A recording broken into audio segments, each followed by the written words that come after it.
One of the narratives that we disagree with is that rising budget deficits and rising debt in the U.S. will lead to interest rates moving to 5% or 6% this year. While we think that U.S. budget deficits and debt are on an unsustainable path, we think in the near term that Treasury yields will be affected more by the economy, the Fed, and inflation than the debt dynamics. When I take a look at what 2025 outlooks are predicting for the year, there's a lot of consensus out there. Consensus around Trump's policies being exactly like his first administration. And I think there's a lot of reasons to question whether that will be the case. I think the market is a very different place right now. Rates are double what they were in his first administration. Inflation is double what it was in his first administration.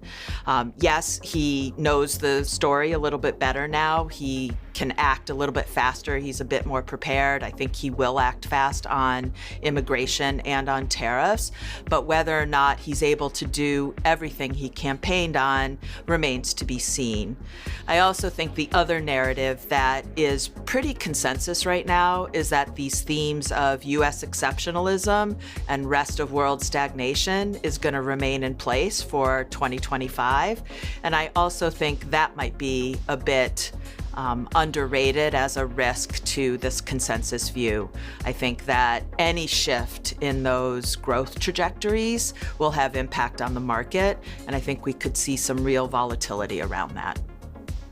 One mistake we think market participants have made is a reliance on mark-to-market data on housing and its read-through into inflation.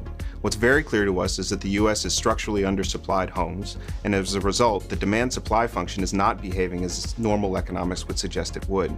It's a mistake in our view to look at mark-to-market reactions in rent and presume that that data will be reflected in inflation and gradually push inflation lower.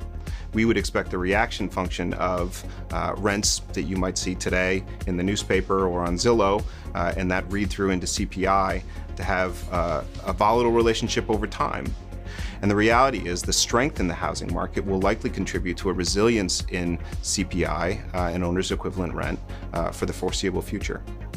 One of the narratives that I currently disagree with in the market is the market underpricing the Fed potentially raising rates again. I think there's a chance that the Fed could actually raise rates just due to the fact that the sheer impact from tariffs is really unknown. And so you're dealing with a highly uncertain outcome.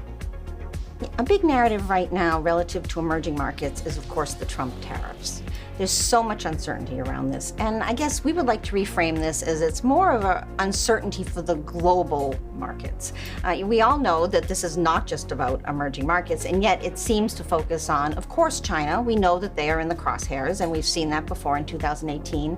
But, we have recently seen comments about Mexico and Canada. We know that there are some concerns in Europe about how this might play out. So we do think that this narrative that it's really an emerging market problem is not necessarily the right lens at which to look at this topic. One market narrative that I don't agree with is that private credit is a bubble. We see private credit mentioned in the press on nearly a daily basis. The reason for that is the strong growth of the private credit market since the global financial crisis in 2008. And what we're seeing is some areas of the market, the more mature areas of private credit, are converging with the liquid credit markets. As private credit has grown, so has the scope and the definition of the market. The private credit market no longer refers just to sponsored direct lending. It now includes opportunities across the investment grade and non-investment grade space, as well as across the corporate, real assets, which include infrastructure and real estate, and specialty finance or asset-based finance sectors. We believe that growth in the private credit markets will continue to outpace the liquid credit markets. This growth will be fueled by continued reduced bank balance sheet lending. We feel banks will continue to come up against increased bank regulation, and also the recognition that bank balance sheets are not optimized for illiquid assets. One of the market narratives I disagree with is this idea that high yield has become a less liquid product. I think the high yield market has adopted new tools such as portfolio trades that I actually think increase liquidity within the market. I think single name liquidity in spots can be challenging, but when you're a portfolio manager and you think about ways to move your portfolio in and out of risk, some of the new tools that we've adopted recently, I think, are something that are going to help liquidity now and into the future.